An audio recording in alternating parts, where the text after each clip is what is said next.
किसकी बनेगी सरकार, ये जनता तय करेगी। लेकिन आज इस मंच पर जनता से जुड़े तमाम सवालों के जवाब जो हैं वो जरूर आपको मिल जाएंगे। तो चलिए अब हम अपने कार्यक्रम को आगे बढ़ाते हैं और अपना नेक्स्ट सेशन जो कि बहुत धमाकेदार और दमदार रहने वाला है वो शुरू करते हैं। और अब मैं मंच पर बुलाना चाहूंगी इनेलो से राष्ट्रीय प्रधान महासचिव अभय चौटाला जी को। जोरदार तालियों और अनुरोध करूंगी जनता टीवी के प्रधान संपादक जी डॉक्टर हिमांशु द्विवेदी जी कि वो मंच पर आए और इस सेशन को आगे बढ़ाएं, क्योंकि बहुत महत्वपूर्ण सेशन ये यहाँ पर रहने वाला है। और जाहिर तौर पर जनता और हरियाणा के विकास को लेकर, राजनीति को लेकर, तमाम मुद्दों को लेकर आज ये सवाल जवाब का ये महत्वपूर्ण सेशन शुरू होने जा रहा है। और उम्मीद करती हूं कि ये सेशन जो है वो भी आपको बहुत ज्यादा पसंद आने वाला है, क्योंकि तमाम सवाल जो होंगे कठिन से कठिन वो आज इस मंच पर पूछे जाएंगे। और एक बार जोरदार तालियां, ये सेशन भी शुरू होने जा रहा है। Over to you Himanshu sir. धन्यवाद अंजलि जी। लोकसभा चुनाव के बाद हरियाणा विधानसभा चुनाव की दस्तक होने ही वाली है। उस दस्तक से पहले घर के अंदर की आवाजें सुनने की कोशिश 3 दिन की इस पंचायत में हम करने जा रहे हैं। सुबह से सिलसिला चल रहा है और उसी क्रम में अब हमारे साथ में एक ऐसी शख्सियत इस समय मंच पर मौजूद है जो किसी परिचय की मोहताज नहीं है। हरियाणा की विभूति नहीं बल्कि देश की विभूति रहे चौधरी देवीलाल जी की विरासत को आगे बढ़ाने का दायित्व जिनके कंधों पर है वो इनेलो के राष्ट्रीय प्रधान महासचिव अभय सिंह चौटाला जी हमारे बीच में हैं। मैं चाहूंगा एक बार जोरदार तालियां अभय चौटाला जी के। बहुत धन्यवाद। अभय चौटाला जी के कई परिचय हम दे सकते हैं, पर एक सबसे बड़ा परिचय इस रूप में है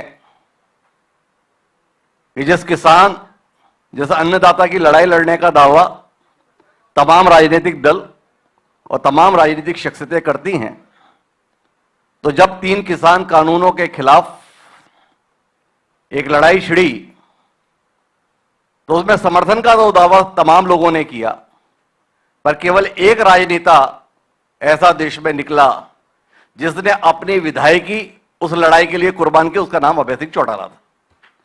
तो अभय सिंह चौटाला जी को हम इसके रूप में भी याद रखते हैं। पर अभय जी के संदर्भ में जब हम बात करते हैं तो बहुत कुछ अच्छा सुनने को मिलता है, पर कुछ उनकी बुराइयों के संदर्भ में भी हमें जानकारी लगती है। तो एक शायर ने कमाल के तरीके से कहा आपकी खामियों के संदर्भ में, आपके ऐब के संदर्भ में, आपकी बुराइयों के संदर्भ में। तो शायर कहता है कि आदमी तो काम का है पर 2 ऐब हैं इसमें। पहला तो सिर उठाकर चलता है और दूसरा मुंह में जुबान रखता है। तो आप ऐसे ऐब पाल चलते हो।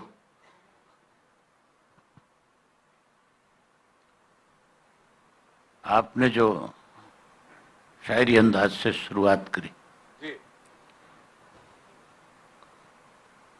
जो इसकी शुरुआत थी कि सर उठा के चलता है जी, मेरी ख्याल इंसान वही होता है जो सर उठा के चले। जहां सर झुकाने की जगह है, सर तो सिर्फ मंदिर में झुकाया जा सकता है, गुरुद्वारे में झुकाया जा सकता है, मस्जिद में झुकाया जा सकता है, या अपने से बड़े आदरणीय जो है उनके सामने झुकाया जा सकता है। गैरों के सामने सर नहीं झुकाया जा सकता। और जो गैर हैं, जो कहीं ना कहीं राजनीतिक तौर पे देश को खोखला करने में लगे हुए, उन लोगों को मेरा सर उठा करके चलना मेरे ख्याल तकलीफ दे है। मैं अपने प्रदेश के, देश के किसान कम्युनिटी के लिए, खास तौर पे जब उनकी अनदेखी होती है, तो चौधरी देवीलाल ने भी, चाहे वो सत्ता में भी होते थे, अगर केंद्र की सरकार किसान की, मजदूर की, कमेरे की, गरीब की कहीं अनदेखी करती थे तो सत्ता को ठोकर मार देते थे और उसके साथ खड़े हो जाते थे। आज भी इस देश में हालात इस किस्म के हैं जी, कि जो राजनीतिक दल जो एक सत्ता पे काबिज होना चाहता था और एक जो सत्ता में है, ये दोनों राजनीतिक दल जो है पूंजीपतियों के हाथों में खेलने वाले हैं। इन्हें किसान से कोई सरोकार नहीं। आप कांग्रेस के वक्त के बजट उठा करके देखें और आज भाजपा के समय में जो बज रहे हैं उनको देख लें, उनकी जब तुलना करोगे आपस में, तब आपको इस बात का एहसास होगा कि यहाँ केवल गरीब का शोषण किया जाता है, किसान को बरगलाया जाता है, लेकिन जब उसको देने का वक्त आता है तो फिर उसकी अनदेखी करते हैं। फिर चंद घराने बैठ करके देश के अंदर सरकारों को समझाने में कामयाब हो जाते हैं। आज का बजट भी इसी तरह का है, उसमें किसान की बहुत बड़ी अनदेखी है। दिखाया तो ये गया है कि हम किसान को बहुत आगे लेकर के जाएंगे, लेकिन पिछले दरवाजे से किसान को रोकने का प्रयास है। अगर किसान के लिए कुछ करना होता सरकार को,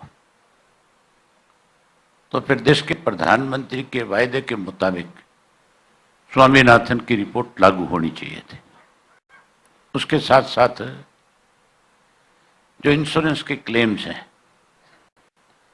उसके लिए सरकार की तरफ से इंश्योरेंस कंपनी बनानी चाहिए थी, ना कि प्राइवेट कंपनियों के हाथ में ये सारी चीजें दी जाती हैं। बहुत सारी कमियां और खामियां हैं इन चीजों में, उनको दूर करना चाहिए था।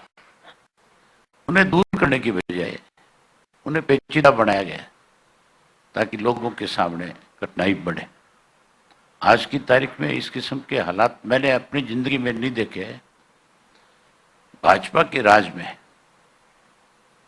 जब किसान को डीएपी की जरूरत होती है, खाद की, तो वो फिर खत्म हो जाती है, मार्केट से ब्लैक में मिलती है। जब उसको यूरिया की जरूरत होती है तो यूरिया जो है उसकी दिक्कत आती है, कमी आ जाती है, वो भी ब्लैक, उसको मार्केट से ब्लैक में लेनी पड़ती है। कभी खाद की कमी नहीं हुई। एक वक्त था इमरजेंसी के दौरान सीमेंट की भी, सरिये की भी, ईंट की भी, हर चीज की कमी थी।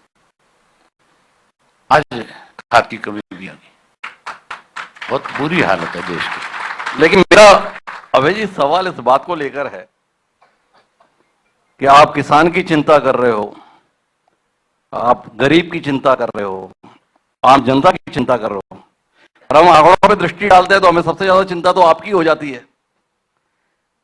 कभी आप यहां पे सत्ता में थे, फिर आप 31 सीटों के साथ में मुख्य विपक्षी की भूमिका में थे, फिर आप 19 सीटों के साथ में भी मुख्य विपक्षी नेता की हैसियत में आप खुद भी रहे। क्या ऐसा हुआ कि जनता के लिए लड़ रहे पर जनता आपके साथ नहीं रह रही है? ऐसा है, आप केवल हमारे भविष्य के बारे में नहीं, हर राजनीतिक दल के भविष्य पे एक बार नजर डाल करके देखें। आएंगे वो भी। कांग्रेस पार्टी एक वक्त में 400 सीट पे थी जी, 40 पे आ गई थी, अहंकार से आई थी। बीजेपी हमने लोकसभा में 2 सीटों पे भी देखी है, हरियाणा में 1 सीट पे भी देखी है। इंडियन नेशनल लोकदल पार्टी ने अनेक बार सत्ता हासिल करी और अनेक बार डाउनफॉल आया। हमारी एक बार 9 सीटें भी थी। एक बार हमारे साथ 53 एमएलए थे, 9 रह गए थे, जिनको चौधरी देवीलाल के नवरत्न कहा जाता था जी। पिछली बार हमारी पार्टी सत्ता में आ रही थी। यह आम आदमी की जबान पे चर्चा का एक विषय था कि अब की बार इंडियन नेशनल लोकदल पार्टी सत्ता में आएगी। आपके मीडिया के लोग भी जो है इस बात पे चर्चा करते थे, लेकिन सत्ता में बैठे लोगों को जब ये डर सता रहा था कि तुम्हारी सरकार जाएगी, तो एक षड्यंत्र के तहत उन्होंने हमारी पार्टी को तोड़ा। और पार्टी को तोड़ा तो मान के चलो, लोगों का विश्वास जब कोई पार्टी टूटती है तो उससे उठ जाता है, लोगों का भरोसा उठ।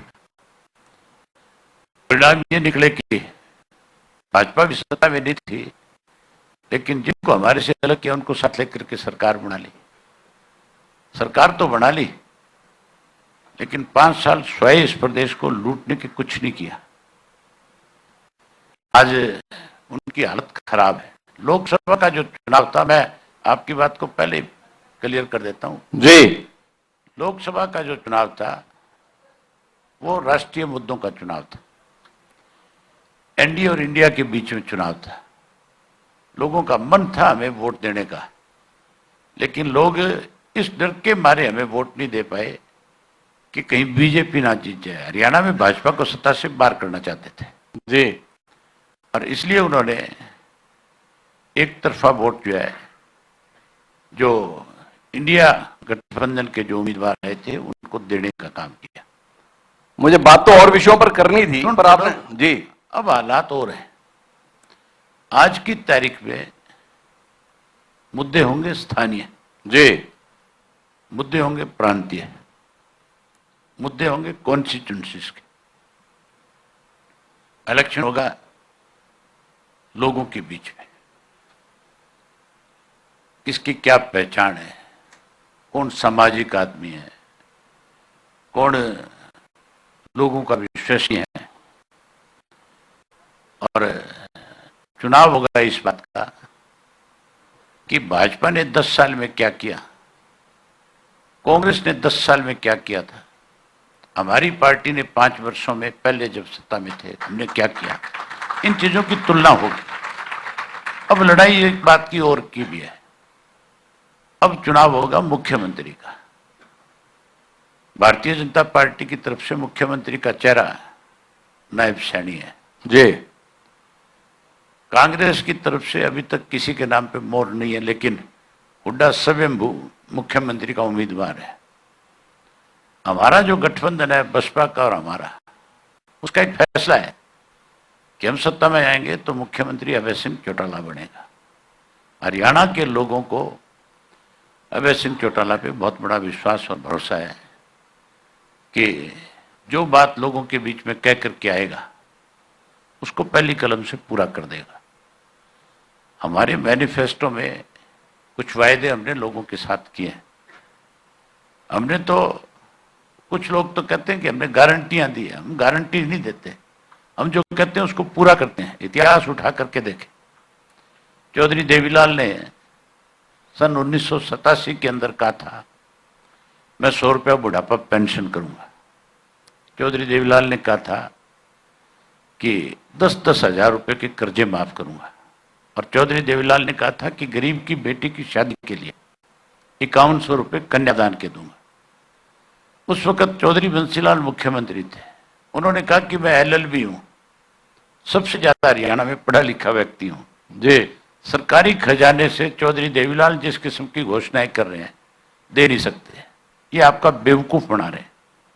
जब आप जैसे साथियों ने चौधरी देवीलाल को चौधरी बंसीलाल की बात कही तो उन्होंने कहा कि मैं कोई भेड़ और बकरी चराने के लिए विधानसभा नहीं जाऊंगा, मुझे कानून बनाने आते हैं, मैं कानून बनाऊंगा, मैं अपने अधिकारियों को आदेश दूंगा कि कैबिनेट में प्रस्ताव लेकर के आओ और कैबिनेट की मोहर लगा करके नीचे दस्तखत करूंगा देवीलाल और कानून बना दूंगा।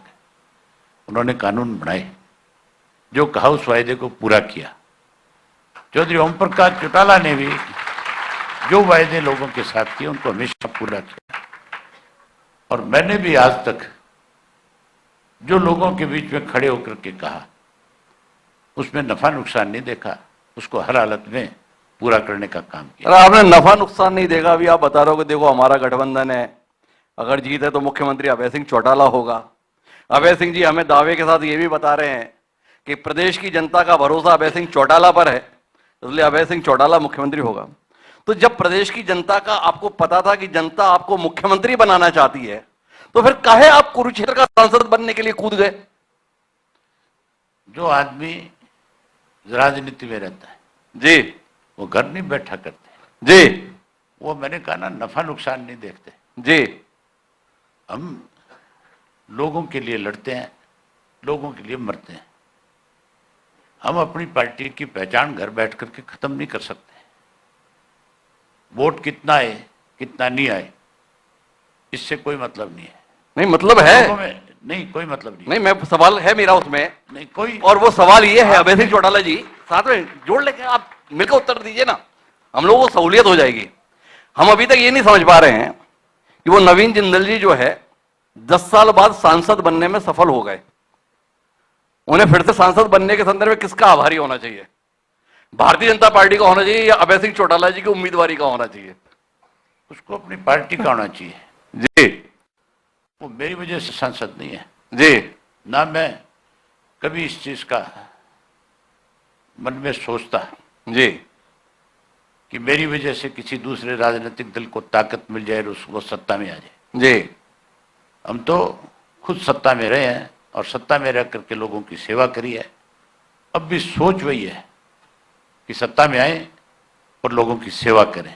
जिन लोगों ने इस प्रदेश को, देश को लूटा है, उन लोगों के खिलाफ सख्त एक्शन हो, लूटा हुआ पैसा वापस आए और हर हालत के अंदर प्रदेश के विकास में पैसा खर्च हो। अभी हमारा तो कार्यक्रम ही है, अब की बार किसकी सरकार? आपने कह दिया लोगों का भरोसा आपके संदर्भ में है। ऐसा क्या कर दिया आपने जिसके कारण से लोगों का भरोसा आपके संदर्भ में है?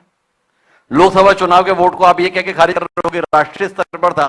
राष्ट्रीय स्तर पर जितना भी हो, पर भाई ममता बनर्जी की पार्टी को ठीक ठाक वोट मिले, सीटें भी मिली, और भी अन्य क्षेत्रीय दल हैं उनको ठीक ठाक वोट मिले, सीटें मिली, वो सारे के सारे आपके संदर्भ में क्या दिक्कत आ गई? नहीं, जो गठबंधन में शामिल थे जी वो गठबंधन को वोट मिले जी और गठबंधन की वजह से ही आज भारतीय जनता पार्टी को सत्ता से बाहर हुई। ये गठबंधन की शुरुआत किसी और की नहीं है। अरे आपके पड़ोस में पंजाब है, वहां तो गठबंधन है ही नहीं। अरे आप पहले बात तो सुन लो, क्यों जोश में इतना जोर से बोलने की भी जरूरत नहीं है। अरे लोग अभय जी के सामने कौन जोश में बोलता है? नहीं नहीं, लोग होश में बोलना पड़ता है। हाँ, नहीं, आप थोड़ा सा ताकत ज्यादा लगा रहे हो, थोड़ा ये दिखाने की कोशिश कर रहे हो कि भी मैं उनको ऊंची आवाज से किसी ना किसी बात पे। अरे अभय जी आपका तो परिचय हमने दिया, चलो ना सर झुकाते पहले और मुंह में जुबान रखते, तो आपके मुंह से बढ़िया बढ़िया निकले। आप मेरी बड़ी बात दिलचस्पी सुनिए। है। पहले मैं जो गठबंधन की बात कर रहा था जी इसकी शुरुआत जो थी वो चौधरी ओम प्रकाश चौटाला की देन थी। हमने चौधरी देवीलाल जी का जन्मदिन मनाया फतेहाबाद के अंदर, और उसके अंदर सारे राजनीतिक दलों के लोगों को बुलाया जो गैर कांग्रेस और गैर भाजपा थे, जो दोनों के खिलाफ लड़ने वाले लोग थे।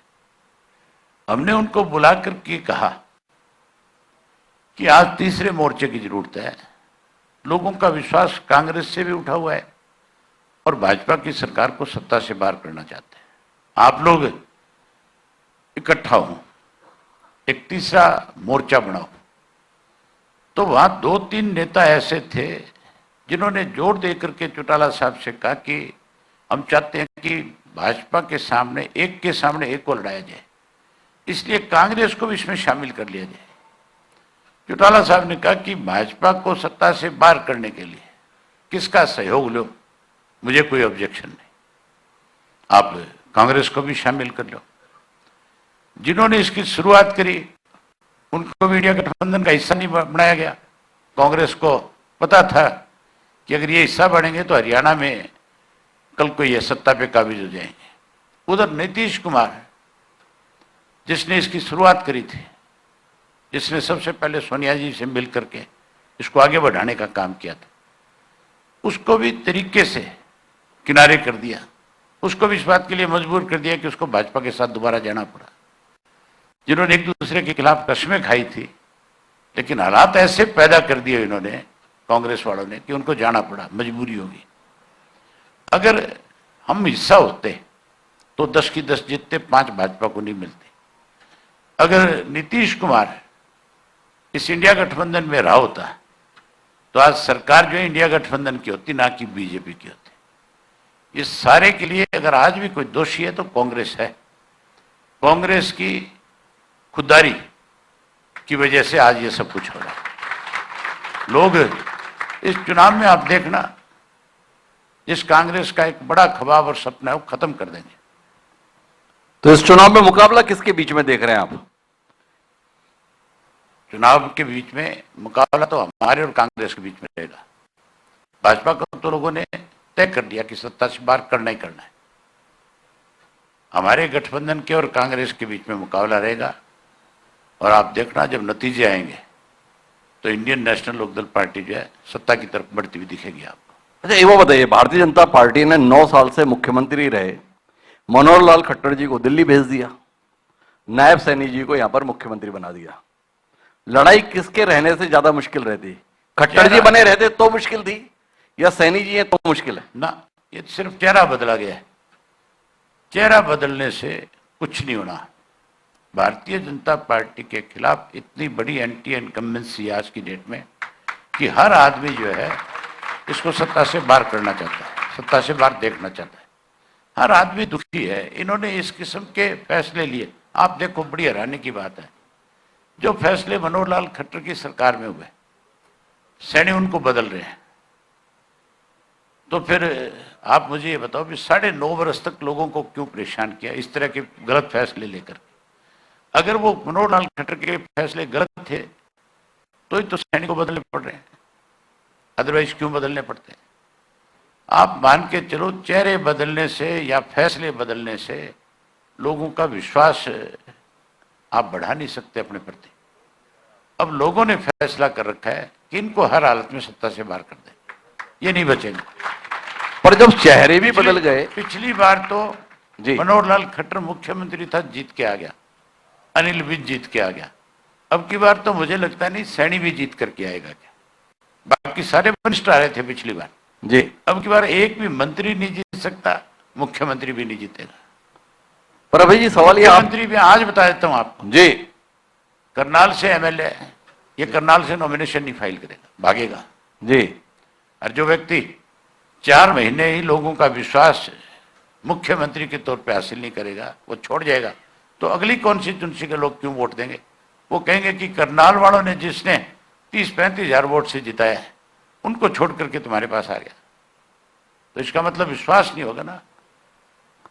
मुझे मेरी कॉन्स्टिट्यूंसी के लोगों पे विश्वास है। मैंने वहां से 2 बाई इलेक्शन लड़े जी, दोनों सरकार के खिलाफ लड़े, लेकिन मुझे इस बात का पूरा भरोसा है मेरी कॉन्स्टिट्यूंसी के लोगों पे कि अगर मैं इस्तीफा दे करके भी उनके बीच में जाऊंगा तो वो मुझे फिर से जो है मेरे प्रति विश्वास प्रकट करेंगे, और मैं भी उनका कभी विश्वास टूटने नहीं देता।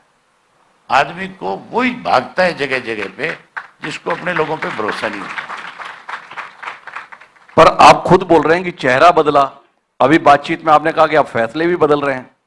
चेहरे के साथ साथ जब फैसले बदल रहे हैं तो इसका फायदा भाजपा को नहीं मिलेगा? क्या फायदा मिलेगा? इसका मतलब तुमने 9.5 साल तो हमें परेशान किया जी, और अब 4 महीने फैसले बदल करके फिर नई परेशानी खड़ी करोगे। नए फैसले किस तरह के हैं, उससे कौन सा लोगों को राहत मिल गई? इस तरह के फैसले लिए गए हैं कि कॉलोनियां जो है उनको रेगुलर कर दो। आप जितनी कॉलोनी रेगुलर हुई है उन सब की गहराई से अपने जो साथी आपके सब जगह बैठे हैं मीडिया के लोग, उनसे ये पूछो कि जो रेगुलर कॉलोनियां की गई है इनमें कौन पार्टनर है, ये कॉलोनियां काटी किसने, कौन कौन लोग इसमें शामिल है। तब आपको पता लगेगा कि इसमें तो सारे सरकार के लोग हैं जिन्होंने इन कॉलोनियों को काटने का काम किया है और जिनको इन्होंने रेगुलर किया है। अवैध कॉलोनियां काटी जाती है, पैसा कमाया जाता है, फिर उनको वैध किया जाता है। कुरुक्षेत्र के अंदर आप पता करोगे जाकर के, सुधा जो मंत्री है जी वो मंत्री ही खुद कोई 20 कॉलोनियों में हिस्सेदार है जी। तो फिर आप लोगों की फायदा कर रहे हो या अपना फायदा? पर 4 महीने पर ये 4 महीने लूटना चाहते हैं इस प्रदेश। पर आपको अभय जी नहीं लगता है कि नायब सैनी तो जादूगर आदमी है? भाई 4.5 साल पहले जब चुनाव हुआ तो हरियाणा में गठबंधन की सरकार अस्तित्व में आई, भारतीय जनता पार्टी और जननायक जनता पार्टी, और नायब सैनी जी के साथ में देखो भाजपा की सरकार रह गई, जननायक जनता पार्टी का था पता नहीं। क्या कहते हो आप? मिलके दोनों ने लूटने का काम किया जी कांग्रेस ने इनको ऑक्सीजन दी जी, कांग्रेस ने इस लूट को छूट दी। जादूगिरी नहीं है जी ये, तो इनको सत्ता से बाहर करके कहीं लोगों को ये मैसेज देना चाहते थे भी इनकी वजह से हमारी बदनामी होगी। मिल करके लूट करके खाया है जी, दोनों एक ही थाली के चट्टे बट्टे हैं। दोनों का लोगों ने फैसला कर रखा है कि भाजपा को तो सत्ता से बाहर करेंगे जी और मैं उनका नाम नहीं लेना चाहता जी, वो जो मुख्यमंत्री की कुर्सी का सपना ले रहे थे जी। वो विधानसभा के दरवाजे नहीं देख पाएंगे बेचारे। अच्छा ये वो बताओ भाई जी, आप तो पूरी निगाह रखते हो, किसने किससे पिंड छुड़ाया? मुझे आप पे भी निगाह है। किससे किसने पिंड छुड़ाया? भाजपा ने जेजेपी से पिंड छुड़ाया या जेजेपी ने भाजपा से पिंड छुड़ाया? पिंड नहीं छूटा अभी। जी अभी तो बहुत खेल बाकी है। जी। अभी देखना आप, समय के साथ साथ बहुत सी चीजें आपको नजर आएगी, फिर आपसे बैठ करके चर्चा करेंगे। जब आप इतनी निगाह रख रहे हो, मुझ तक निगाह रख रहे हो, तो दीपेंद्र हुड्डा की पदयात्रा पे भी तो निगाह रख रहे होगे। बहुत निगाह है। क्या दिख रहा है? इसलिए यात्रा शुरू करी है, जिसको पता है कि ये बीजेपी वाले पता नहीं किस दिन हुड्डा साहब को जेल की सलाखों के पीछे ले जाए। जी। इसलिए वो पद यात्रा करके कहीं ना कहीं स्थापित करना चाहता है कि इनकी गैर हाजिरी में मैं तुम्हारे साथ खड़ा रहूंगा। जी। लेकिन कांग्रेस का फैसला क्या आएगा वो देखना। जी। हुड्डा जेल जाएगा, कोई नहीं रोकता। अभी तो आप बता, जिस तरह से हुड्डा ने जी अपने राज के अंदर लूट मचाई, हमने, ये बड़ी सीरियस बात है जी। आप हुड्डा से भी पूछना और भाजपा के नेताओं से भी पूछना। मैंने विधानसभा के अंदर जब पहली सरकार मनोहर लाल खट्टर की बनी तो एक 400 पेज की चार्जशीट दी थी, एक पूरी बुकलेट दी, बुक बना करके दी 400 पेज की, जिसमें हुड्डा के समय में जो लूट प्रदेश में हुई थी उसको आरटीआई के माध्यम से एक एक रिपोर्ट बना करके हमने उनको सौंपा था कि इन्होंने किस तरह से प्रदेश को लूटा है कांग्रेस ने, आप इसकी जांच कराओ। मुख्यमंत्री ने हमें आश्वासन दिया कि हम इस पे जांच कराएंगे। मैंने यहां तक कहा कि आप इसकी जुडिशियल किसी भी हाई कोर्ट के सिटिंग जज को एक आयोग बनाकर दे ताकि ठीक से जांच हो जाए, अदरवाइज सीबीआई को सौंप दें। मैंने कहा कि अगर इसमें कोई गलत दस्तावेज हमने प्रस्तुत किया है, दिया है आपको, एफिडेविट जो हम दे रहे हैं, तो आप हमारे खिलाफ जो कानूनन कार्रवाई बनती है वो करें, जो एफआईआर बने, जो कानूनन कार्रवाई बने, हम उसका सामना करने को तैयार हैं। अगर हमने आपको सारी चीजें सही दी है तो फिर आपकी एक जिम्मेवारी बनती है प्रदेश के मुखिया के नाते कि जिन लोगों ने इस प्रदेश को लूटा है, जिन्होंने गलत किया है, उनके खिलाफ सख्त कार्रवाई हो। लेकिन दोनों ने आपस में एक दूसरे के खिलाफ कुछ करने की बजाय हाथ मिला लिया। उदाहरण फिर उससे बड़ा एक, सुभाष चंद्रा जो राज्यसभा का मेंबर बना, वो कैसे बना था? हुड्डा आएगा आपके पास जी, पूछना कि आपको बैलेट पेपर के ऊपर टिक करना नहीं आता क्या? जी। आप खाली कैसे छोड़ाए थे बैलेट पेपर? ये हुड्डा से पूछना। जी। मैंने हुड्डा को अनेक बार ये चैलेंज किया है कि एक बार तू मेरे साथ किसी भी चैनल पे पब्लिकली आकर के बहस कर, अगर मैं ये साबित कर दूं कि तू कांग्रेस का एजेंट है तो फिर तुझे देश से माफी मांगनी चाहिए कि तने। तो सवाल मुझे केवल सुभाष चंद्रा जी का भी करना है या कार्तिकेय शर्मा कैसे बने इसका भी करना है? इसका भी करना है जी। इसके लिए भी आपको छूट है जी, खुल के करना। जी। मुझे जवाब देने आते हैं, मैं औरों की तरफ भागता नहीं, तो फिर जाके मेरा विचलित नहीं होता। फिर मेरा सवाल यह है अभय सुन जी। लो एक मिनट पहले अगला। उसके बाद जी, जब राज्यसभा का दूसरा चुनाव आया, जिस भारतीय जनता पार्टी के पास सुभाष चंद्रा के वक्त में 14 से 15 वोट नहीं था, जी, सिर्फ 14 वोट थे, तब तो कैंडिडेट खड़ा 59 वोट थे, एक वोट चाहिए था दीपेंद्र हुड्डा के खिलाफ। तब इन्होंने कैंडिडेट खड़ा नहीं किया क्योंकि वो उनका एहसान उतार दिया कि आपने चंद्रा को जितवाया। कभी पेन की स्याही कभी बदली आज तक? जी। उस पेन की स्याही का पता कैसे चला, इस बात का भी मैं आपको थोड़ा सा बता दूं ताकि आपको मदद रहे, एहसास हो इस बात का कि किस तरह से राजनीतिक लोग बिकते हैं, जी, किस तरह से लोगों के साथ धोखा करते हैं। काउंटिंग हो रही थी, उस काउंटिंग में मैं भी बैठा था। पेन की स्याही बदल दी, पेन बदल दिया, लेकिन जो स्याही थी उसमें वो बिल्कुल एक जैसी थी। दूर बैठे हुए आदमी को एहसास हो ही नहीं सकता था भी कोई स्याही बदली हुई है।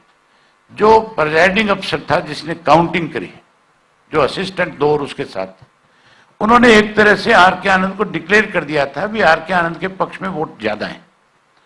सुभाष चंद्रा जितनी दूर आप बैठे हैं, यहां काउंटिंग हो रही है, यहां सुभाष चंद्रा बैठा था, उसकी आंखें कौन सी कोई 6/12 थी, उसको कहां से नजर आ गया? उसने बैठे बैठे कहा उस प्रेजाइडिंग अफसर को कि मुझे शक है कि पेन इसमें कोई शय बदली हुई है। तो इसका मतलब उसको पहले से इस बात का पता था कि पेन की शय बदली जाएगी। जी, इससे ज्यादा घटिया राजनीति हो नहीं सकती।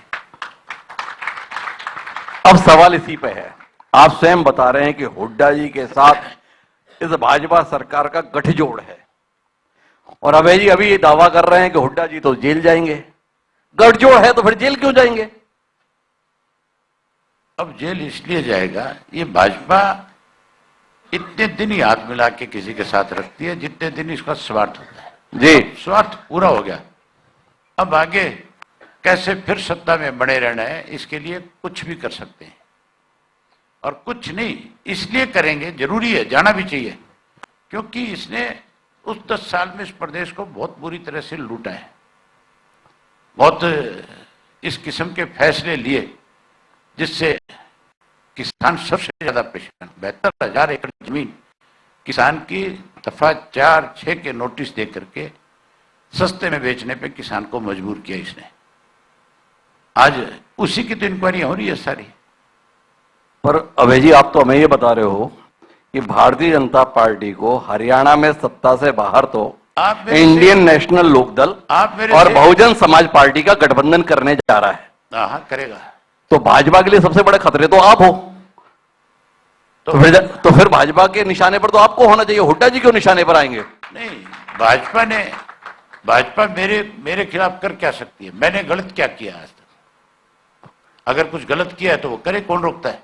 जी, तो मतलब आपको भरोसा है ना कि जो गलत करता है भाजपा उसी के साथ गलत करेगी, उसी के साथ, आपके साथ गलत नहीं करेगी? कैसे करेगी? हाँ वही तो पूछ रहा हूं मैं। नहीं कर सकती जी, कर ही नहीं सकती। चलिए एक बात और जानना था आपसे, आखिरी दौर की बातचीत पे आ रहे हैं। कई पुराने दुश्मन दोस्त हो जा रहे हैं, कई बिछड़े हुए लोग साथ मिल जा रहे हैं। क्या हरियाणा की सियासत में जेजेपी और इनेलो के बीच फिर से साथ हो जाने की, साथ चल देने की कोई उम्मीद? मुझे लगता है आपके पास क्वेश्चंस खत्म हो गए, अब आखिरी दौर पे आ गए ना, इशारा हो रहा है वहां से। आपको मेरी ख्याल अब आप जो है मतलब राजनीतिक बातों की बजाय कहीं पारिवारिक बातों पे, पारिवारिक नहीं, पार्टी के स्तर पर क्या साथ आने की कोई उम्मीद? किसके? जेजेपी और इनेलो के साथ आने की कोई उम्मीद? गए कौन छोड़ के कौन गए? तो वापस आने की पहले भी वो कर सकते हैं। कौन? जो लोग छोड़ के गए, आप बता देना मुझे। जी, फिर कोई इस पे विचार करेंगे, देखेंगे। अब आखिरी बिंदु पर आते हैं भाई। आपको पूरा भरोसा है, विश्वास है कि जनता आपको मौका देने जा रही है। मौका मिल जाएगा तो करेंगे क्या? क्या करने के लिए आपको हरियाणा की बागडोर संभालनी है? कौन से ऐसे काम हैं जिसको करने की ललक आपके अंदर है कि अवसर मिले तो करूं? हमने पहले भी सरकारें चलाई है जी, और हमारी पार्टी जब सत्ता में आएगी, जब सरकार बनेगी, तो हमने अपना एक मैनिफेस्टो तैयार किया, एक साझा कार्यक्रम, हम उसको लागू करेंगे। हमारी पहली जो प्रायोरिटी है, जो हमारी पहली गारंटी, जैसे मैंने चौधरी देवीलाल ने 3 गारंटियां की थी, उसी तरह से हमने भी लोगों के साथ वायदे किए। सरकार बनने के बाद जो बुढ़ापा पेंशन है, जो आज 3,000 रुपए के करीब है, जो हमारी शुरुआत है, हमारी देन है। आज महंगाई बढ़ गई है, महंगाई के साथ साथ समय बदल रहा है। जिस 100 रुपये का नोट की कीमत बहुत बड़ी होती थी, आज वो कागज का टुकड़ा बन गया। आज तो एक वक्त के 100 रुपये की कीमत 10,000 से भी आज से ज्यादा थी। हम उस पेंशन को बढ़ाएंगे और उसको 7500 रुपया करके बुजुर्ग का मान सम्मान बढ़ाएंगे। उसके बाद ये दोनों राजनीतिक पार्टियां जो है, रोज जब भी कभी चुनाव आते हैं, एक मैनिफेस्टो लेकर के आते हैं। जी, महंगाई पे रोक लगा देंगे, बिजली का 200 यूनिट 300 यूनिट माफ कर देंगे, इनको किसने रोका था जब ये सत्ता में थे? तब क्यों नहीं किया? अगर बिजली सस्ती किसान को किसी ने दी तो इंडियन नेशनल लोकदल पार्टी की सरकार में यह फैसला हुआ था कि एक फ्लैट रेट तय कर दिया जाए कि 1 हॉर्स पावर का जो है 20 रुपया लगेगा। 10 की मोटर पे 200 रुपये महीने का खर्चा था, 20 वाली पे 400 रुपये था। सबसे सस्ती देश में अगर बिजली ट्यूबवेल की किसी ने दी है तो चौधरी ओम प्रकाश चौटाला ने दी थी। आजकल सोलर का जमाना है जी, सौर ऊर्जा पे पूरी दुनिया जो काम कर रही है। आज कोई भी पैनल आप लगाते हो, अभी मैं रास्ते में आ रहा था तो एक शेड बन रहा था, उस शेड के ऊपर सोलर पैनल लग रहे थे, बजाय उसके ऊपर टिन की छत लगने के पैनल लगा करके उसकी छत बनाई जा रही थी। मैंने गाड़ी रोक करके पूछा था कि क्या कर रहे हो? कि जी 2 फायदे होंगे इसके, एक तो बिजली का उत्पादन होगा, दूसरा वो पतली जो चादर होती थी उससे नीचे गर्मी रहती थी, वो गर्मी की बजाय ये ठीक रहेगा नीचे से। मैंने बहुत पहले से ये फैसला ले रखा है। मैंने मेरे घर की अपनी बिजली के बिल 2.5 से 3 लाख रुपए दे के रखे हैं, और जब इतना बिल आ रहा था तो मैंने पूछा कि इस बिल को कैसे कम किया जा सकता है। आज मान के चलो एनर्जी की जरूरत तो बढ़ती जा रही है, तो मुझे बताया कि आप क्यों नहीं घर के अंदर सोलर ऊर्जा का जो है पैनल लगा करके इसको कम कर ले। मैंने अपने घर में सौर ऊर्जा लगाई। अब यह है कि मुझे सरकार की तरफ से पैसा आता है, ना कि मेरा पैसा सरकार को जाता है। इतना उत्पादन मैं बिजली का करता हूं, मेरा मीटर फ्री है, 1 पैसा नहीं आता। आज 80% सोलर सिस्टम के ऊपर सब्सिडी है। हमारी सरकार बनने के बाद 20% पैसा सरकार से देंगे, 80 सेंटर का लेंगे, 100% बिजली फ्री कर देंगे, हर घर पे सोलर पैनल लगा देंगे, बिजली डोमेस्टिक फ्री देंगे। उसके साथ साथ ये गैस के सिलेंडर कोई कहते हैं 400 का देंगे, कोई कहता है 600 का देंगे, इसकी एक्चुअल कीमत 250 रुपये है। जी, हमने ये फैसला किया है कि हम 250 की सब्सिडी करेंगे, फ्री में हर महीने 1 गैस का सिलेंडर हर घर में मुफ्त में देंगे। 1100 रुपये महिला को इस बात के देंगे साथ में कि उसकी रसोई के लिए उसको किसी से पैसे जल्दी से मांगने ना पड़े। इसके साथ हम एक कानून बनाएंगे कैसे रोजगार मिले। जिस घर के बच्चे को रोजगार नहीं है, सरकारी नौकरी नहीं है, सरकारी नौकरी में प्रायोरिटी उसको मिले जिसके घर में बच्चा नौकरी पे नहीं है, इसके लिए कानून बनाएंगे। इसके लिए 5-7% नंबर दे करके लोगों के सामने संकट नहीं खड़ा करेंगे। पहले एक्ट बनाएंगे, फिर उनको जॉब देंगे, हर घर से एक पढ़े लिखे को रोजगार देंगे, नौकरी देंगे। उसके अलावा हमने हमारी जो पिछली सरकार थी 2000 से 2005 की, जी, अकेली गवर्नमेंट थी इंडिया में जिसने बेरोजगार बच्चे जो थे उनको बेरोजगारी भत्ता देने का काम किया। जो ग्रेजुएट बच्चा था उसको 11,000 रुपये उस वक्त में हमने दिया, आज से 20 साल पहले। जी, अब हमारा फैसला है कि जो बेरोजगार रह जाएगा हम उसको 21,000 रुपये बेरोजगारी भत्ता देंगे, ताकि वो बच्चा हैंड टू माउथ ना हो, किसी के सामने हाथ ना फैलाए। 21,000 रुपये महीना? 21,000 रुपये महीना। पहले 11 दिए हमने जी, और आज ये कहते हैं कि हम 21,000 देंगे। अब आप जैसे साथी पूछ लेते हैं 21,000 लाओगे कहां से? जी, ये जो फजूल खर्ची हो रही है आज, इन पे रोक लगाएंगे। आज उस वक्त हमने दिए जब हमारा बजट जो है 21-22 हजार करोड़ का होता था। अब तो बजट भी जो है हरियाणा का 3 लाख करोड़ के करीब है। ये पैसा देना कोई मुश्किल काम नहीं। बहुत सारे ऐसे मद हैं जिनमें फजूल में पैसे खर्च किए जा रहे हैं, उन सब पे बैन लगाएंगे और इनको देंगे। हाँ, तो उसके साथ जी, हमने अपनी गवर्नमेंट के टाइम में 100 गज के प्लाट दिए। हमने कांग्रेस के बीजेपी की तरफ कहीं पोस्टर नहीं छपवाए कि हमने लोगों को क्या दे दिया। हमने सीधा लोगों को फायदा पहुंचाया। उन पोस्टरों पे पैसा एक खर्च नहीं करने देते थे। जी, आज तो देते कुछ नहीं है, पोस्टर ज्यादा आते हैं। हर रोज के अखबार में आज सरकार की एड चलती है। मेरे ख्याल पिछले 10 साल से चल रही है। हुड्डा के टाइम में नंबर 1 हरियाणा के नाम की चलती थी। जो नंबर 1 हरियाणा के नाम की एड चली थी उनकी हालत देख लो कैसी कर दी।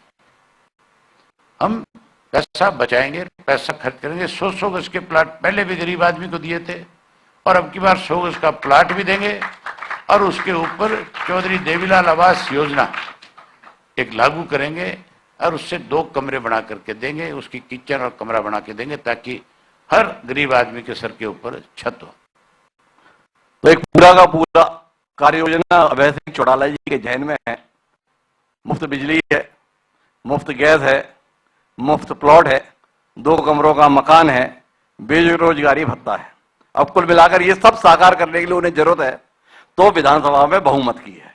देखें जनता अभय सिंह चौटाला जी के गठबंधन को बहुमत देती है या नहीं देती है। रवि जी बहुत बहुत धन्यवाद हमारे साथ इस चर्चा का हिस्सा बनने के लिए, आज के इस कार्यक्रम का हिस्सा बनने के लिए। आने वाले विधानसभा चुनाव के लिए आपको शुभकामनाएं, आपके गठबंधन को शुभकामनाएं। एक बार जोरदार तालियां अभय सिंह चौटाला जी। बहुत धन्यवाद आपको। एक चीज और आपसे आखिर में कह के जाना चाहता हूं, आपको सारे लोग मिलेंगे जी और सबसे आप पूछेंगे, लेकिन आखिरी दिन जब आप इसका कंक्लूजन करेंगे तब आप जरूर ये सोचेंगे कि अभय सिंह चौटाला मुख्यमंत्री होना चाहिए। जी, ये अभय सिंह जी का भरोसा है। आगे की कार्रवाई के लिए अंजलि जी।